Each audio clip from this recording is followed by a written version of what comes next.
For the most part, we all know what the price will be on the big ticket items in our lives. A new car, we're going to know is going to cost, so much money. A new roof is going to cost money. We can get an estimate from an expert. But we all know getting that kind of an estimate from a hospital, well, that's a much different story. THV 11's Relly Hoyt has details on how that may be changing.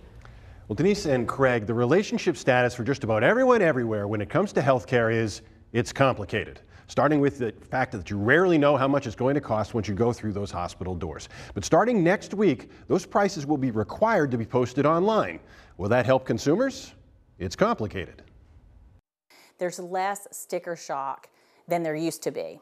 That's Victoria Powell, a medical billing consultant. It's her job to put a price on healthcare for clients, and it's not easy.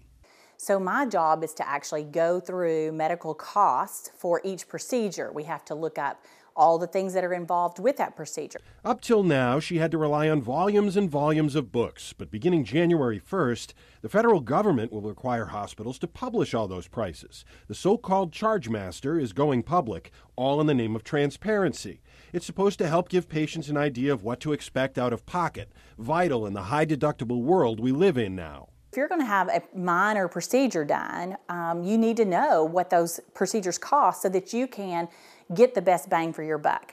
But don't expect the list to change healthcare costs overnight. The list is just the starting point in the negotiation process with our insurance companies. It will help people going outside their network who may have to swallow a retail price. It's also not yet a tool to compare quality of care. These prices don't measure that at all. The fact that a charge master is out there and hospital A charges more than hospital B does not mean that hospital A gives better service than hospital B. But the transparency should help as we all try to navigate healthcare and health insurance. I think this is a good first step.